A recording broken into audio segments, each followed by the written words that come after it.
ಓಂ ಶ್ರೀ ಗುರುದೇವೋಭ್ಯೋ ನಮಃ. ಓಂ ನಮೋ ನಾರಾಯಣಾಯ.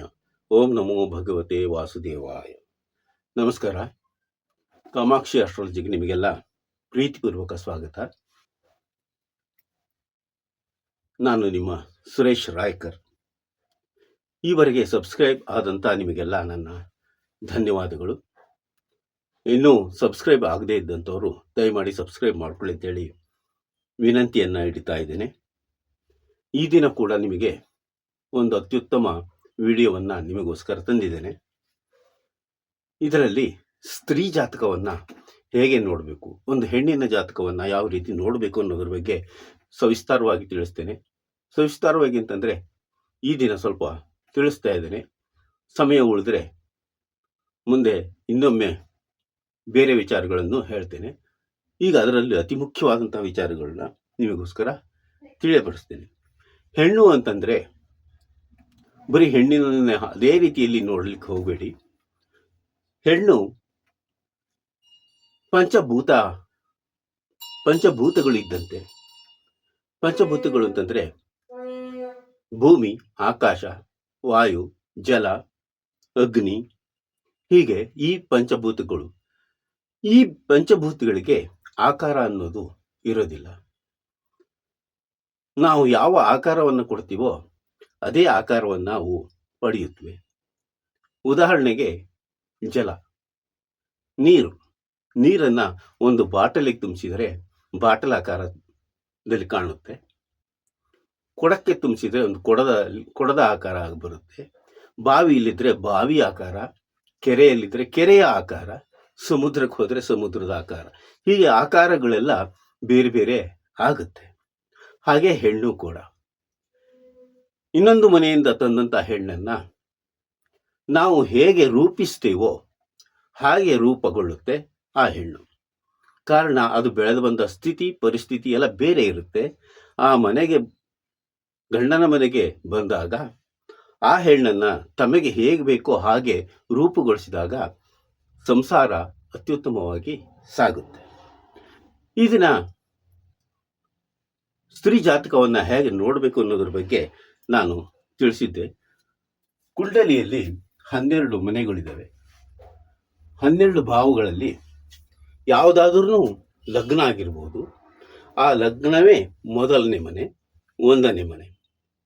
ಹೆಣ್ಣಿನ ಜಾತಕವನ್ನು ನಾವು ನೋಡಬೇಕು ಅಂತಂದಾಗ, ಅಂದರೆ ಆಕೆ ಪರಿಸ್ಥಿತಿ ವಿಚಾರ ಎಲ್ಲ ನಾವು ಅರ್ಥಕೊಳ್ಬೇಕು ಅಂತಂದರೆ 1, 4, 7, 8, 9ನೇ ಮನೆಗಳನ್ನು ನೋಡಬೇಕಾಗುತ್ತೆ. 1ನೇ ಮನೆ ಆ ಹೆಣ್ಣಿನ ರೂಪ, ಲಾವಣ್ಯ, ಸ್ಥಿತಿ, ಗತಿ, ಬದುಕು ಮುಂತಾದವುಗಳನ್ನು ಆ 1ನೇ ಮನೆಯಿಂದ ನಾವು ಅರ್ಥ ಮಾಡ್ಕೋಬಹುದು. ಇನ್ನು 4ನೇ ಮನೆ ನೀವೆಲ್ಲ ನೋಡೋದು ಮಾತೃಸ್ಥಾನ ಅಂತ ಹೇಳಿ ನೋಡ್ತೀರ. ಮಾತೃಸ್ಥಾನಕ್ಕೆ ಇನ್ನೊಂದು ಅರ್ಥ ಸುಖ ಸ್ಥಾನ ಅಂತೇಳಿ. ಸುಖ ಸ್ಥಾನ ಇಲ್ಲಿ ಯಾವ ಸುಖ ಅಂತ ನೀವು ಯೋಚನೆ ಮಾಡಿದಾಗ, ಆ ಹೆಣ್ಣಿಗೆ ಹೋದಂಥ ಮನೆಯಲ್ಲಿ ಯಾವ ರೀತಿಯ ಸುಖ ಸಿಗುತ್ತೆ, ಗಂಡನಿಂದ ಹೆಂಡತಿಗೆ ಸುಖ ಸಿಗುತ್ತೋ, ಹೆಂಡತಿಯಿಂದ ಗಂಡನಿಗೆ ಸುಖ ಸಿಗುತ್ತೋ ಇಲ್ವೋ ಅನ್ನೋದಕ್ಕಾಗಿ 4ನೇ ಮನೆಯನ್ನ ನೋಡಬೇಕಾಗುತ್ತೆ. ಅದರ ನಂತರ 7ನೇ ಭಾವವನ್ನು ನೋಡಬೇಕು. 7ನೇ ಮನೆಯನ್ನು ಯಾಕೆ ನೋಡಬೇಕು? ಸಿಗುವಂತಹ ಸಂಗಾತಿ ಅಥವಾ ಗಂಡ ಹೇಗೆ ಇರ್ತಾನೆ, ಯಾವ ರೂಪದಲ್ಲಿರ್ತಾನೆ, ಯಾವ ಸ್ವರೂಪ ಪಡೆದಿರ್ತಾನೆ, ಆ ಹೆಣ್ಣಿಗೆ ಈ ವ್ಯಕ್ತಿ ಹೊಂದಾಣಿಕೆ ಆಗುತ್ತೋ ಇಲ್ವೋ. ಲಗ್ನದಿಂದ 7ಮ ಭಾವವೇ 7ನೇ ಮನೆ. ಅದು ಸಂಗಾತಿಯನ್ನು ಸೂಚಿಸುವಂಥದ್ದು. ಹಾಗಾಗಿ 7ನೇ ಭಾವವನ್ನು ನಾವು ನೋಡಲೇಬೇಕಾಗುತ್ತೆ. 7ರಿಂದ ನಂತರ 8ನೇ ಮನೆಯನ್ನು ಕೂಡ ನೋಡಬೇಕಾಗುತ್ತೆ. 8ನೇ ಮನೆ ಮಾಂಗಲ್ಯ ಸ್ಥಾನವಾಗಿರುತ್ತೆ. ಆ ಹೆಣ್ಣಿಗೆ ಮಾಂಗಲ್ಯ ಸ್ಥಾನ ಗಟ್ಟಿಯಾಗಿದೆಯೋ ಪೊಳ್ಳಾಗಿದೆಯೋ, ಸುಮಂಗಲಿಯಾಗಿ ಇರ್ತಾಳೋ ಅಮಂಗಲಿ ಆಗ್ತಾಳೋ, ಆ ವಿಚಾರವನ್ನು ನಾವು 8ನೇ ಭಾವದಿಂದ ನೋಡಬೇಕಾಗುತ್ತೆ. ಕೊನೆಯದಾಗಿ 9ನೇ ಭಾವವನ್ನು ನಾವು ನೋಡಬೇಕಾಗುತ್ತೆ. 9ನೇ ಭಾವವನ್ನು ಯಾಕೆ ನೋಡಬೇಕು ಅಂದರೆ, ಈ ಹೆಣ್ಣಿಗೆ ಸಂತಾನ ಭಾಗ್ಯ ಇದೆಯೋ ಇಲ್ವೋ ಅಂತ. 9ನೇ ಭಾವವನ್ನು ಭಾಗ್ಯ ಸ್ಥಾನಕ್ಕಾಗಿ ನೋಡ್ತೀರಾ ನೀವು, ದೇವರು, ಧರ್ಮ, ದಯೆ ಮುಂತಾದವುಗಳು. ಇಲ್ಲಿ ಸ್ತ್ರೀಗಾಗಿ ಆದರೆ ಸಂತಾನಕ್ಕಾಗಿ ನಾವು ನೋಡಬೇಕಾಗುತ್ತೆ. ನಿಮಗೆಲ್ಲ ತಿಳಿದಿರಬಹುದು ಬೀಜ ಸ್ಫುಟ, ಕ್ಷೇತ್ರ ಸ್ಫುಟ ಅಂತೇಳಿ. ಹೆಣ್ಣಿನಲ್ಲಿರುವಂತಹ ಕ್ಷೇತ್ರ ಪುಟಕ್ಕೆ ಬೀಜ ಸ್ಫುಟ ಹೊಂದಾಣಿಕೆ ಆದರೆ ಸಂತಾನದ ಪ್ರಕ್ರಿಯೆ ಪ್ರಾರಂಭ ಆಗುತ್ತೆ. ಹಾಗಾಗಿ ಈ 5 ಮನೆಗಳು ಕೂಡ, 5 ಭಾವಗಳು ಕೂಡ ಶುಭ ಗ್ರಹಗಳಿಂದ ಅಥವಾ ಶುಭ ದೃಷ್ಟಿಗಳಿಂದ ಯಾವುದೇ ದೋಷಗಳಿಲ್ಲದೆ, ಪಾಪಕರ್ತರಿ ಯೋಗಗಳು ಸೇರದೆ, ನೀಚರಾಗದೆ, ದಗ್ಧ ಆಗದೆ ಇದ್ದಲ್ಲಿ ಶುಭ ಫಲಗಳನ್ನ ಆ ಸ್ತ್ರೀ ಅನುಭವಿಸ್ತಾಳೆ. ಅಕಸ್ಮಾತ್ ಗ್ರಹಗಳು 6, 8, 12ನೇ ಭಾವವನ್ನ ತೋರಿಸ್ತಾ ಇದ್ದು ಅದರ ದಶಾಭುಕ್ತಿ ಏನಾದರೂ ನಡೀತಾ ಇದ್ದಲ್ಲಿ ಆ ಹೆಣ್ಣಿಗೆ ಮದುವೆಯಲ್ಲಿ ಅಡೆತಡೆಗಳು, ತೊಂದರೆಗಳು, ಅಡಚಣೆಗಳು, ಮದುವೆ ಕಿತ್ತು ಹೋಗುವಂಥದ್ದು, ಸಂಬಂಧಗಳು ಸಿಗದೇ ಇರುವಂಥದ್ದು, ಮದುವೆಯ ವಿವಾಹ ಸಮಾರಂಭಕ್ಕೆ ಕೂತಾಗಲೂ ಕೂಡ ಮದುವೆ ತಪ್ಪಿ ಹೋಗುವಂಥದ್ದು, ಇಂತಹ ಪ್ರಸಂಗಗಳು ಆ ಸಮಯದಲ್ಲಿ ನಡೆಯುತ್ತೆ. ಅದೇ ಗ್ರಹಗಳು ತಮ್ಮ ದಶಾಭುಕ್ತಿಯಲ್ಲಿ 1, 6, 10ನೇ ಭಾವಗಳನ್ನು ಅಥವಾ ಮನೆಗಳನ್ನು ಏನಾದರೂ ತೋರಿಸ್ತಾ ಇದ್ದಲ್ಲಿ ಅಕಸ್ಮಾತ್ತಾಗಿ ಆ ಹೆಣ್ಣಿಗೆ ವಿವಾಹ ಆಗಿದ್ದರೂ ಕೂಡ ವಿಚ್ಛೇದನಕ್ಕೆ ಅದು ದಾರಿ ಮಾಡಿಕೊಡುತ್ತೆ. ಹೀಗೆ ಈ ರೀತಿಯಲ್ಲಿ ಹೆಣ್ಣಿನ ಜಾತಕವನ್ನು ನೀವು ನೋಡಬೇಕಾಗುತ್ತೆ. ಇನ್ನು ಮುಂದುವರೆದು ಹೇಳೋದು ಅಂತಂದ್ರೆ, ಲಗ್ನ ಮತ್ತು ಚಂದ್ರ, ಸ್ತ್ರೀ ಜಾತಕದಲ್ಲಿ ಲಗ್ನ ಮತ್ತು ಚಂದ್ರ ಯುಗ್ಮ ರಾಶಿಯಲ್ಲಿದ್ದರೆ, ಯುಗ್ಮ ರಾಶಿಗಳು ಅಂದ್ರೆ ಯಾವುದು?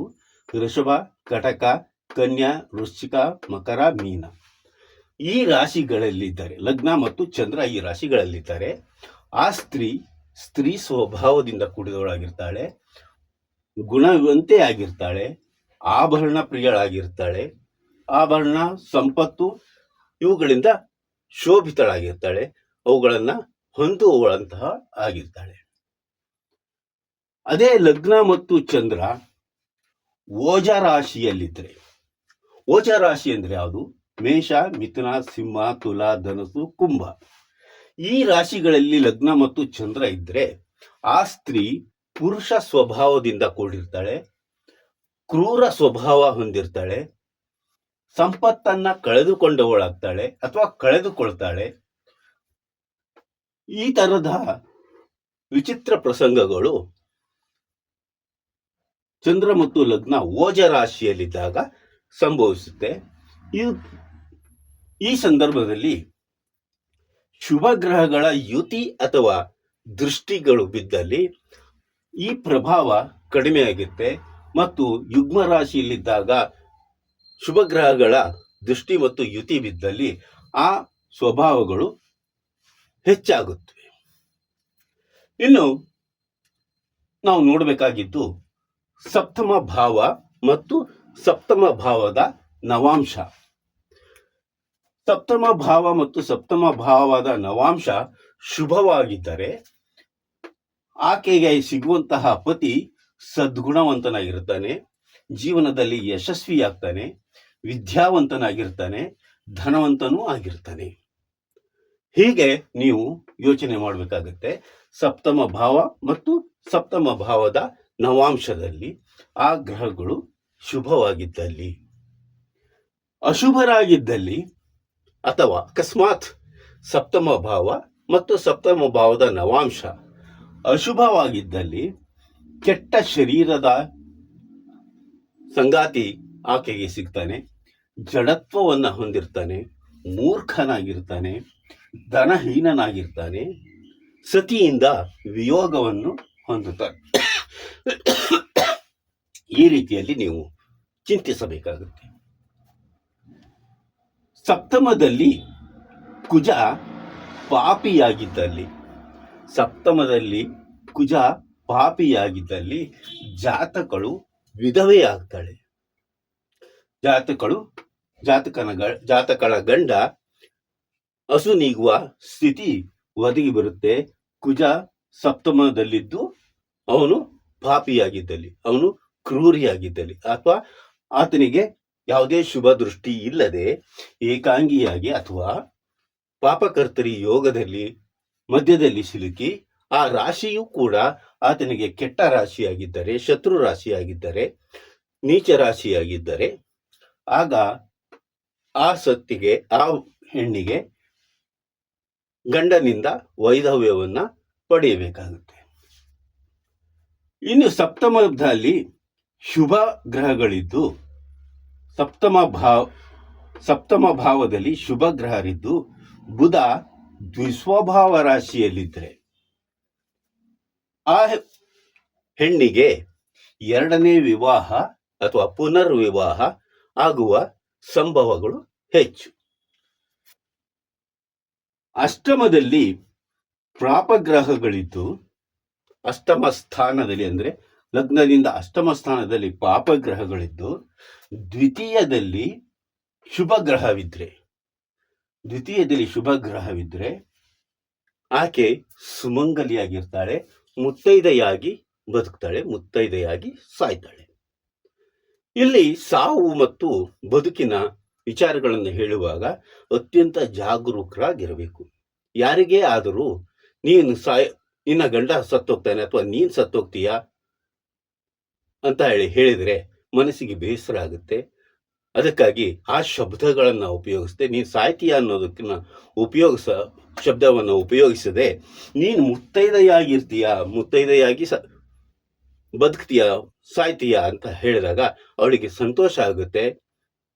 ತನ್ನ ಗಂಡನಿಗಿಂತ ತಾನು ಮೊದಲು ಸಾಯ್ತೀನಿ ಅನ್ನೋ ಬೇಸರ ಇರೋದಿಲ್ಲ. ಆದ್ರೆ ನಾನು ಅರಿಶಿಣ ಕುಂಕುಮ ಸಮೇತ ನನ್ನ ಜೀವವನ್ನ ಕಳೆದುಕೊಳ್ತೀನಲ್ಲ ಅನ್ನುವಂತಹ ಸಂತೋಷ ಸಿಗುತ್ತೆ. ಹಾಗಾಗಿ ಸಾವನ್ನ ಹೇಳುವಾಗ ಅತ್ಯಂತ ಜಾಗರೂಕರಾಗಿ ಇರಬೇಕಾಗುತ್ತೆ. ಇದಿಷ್ಟು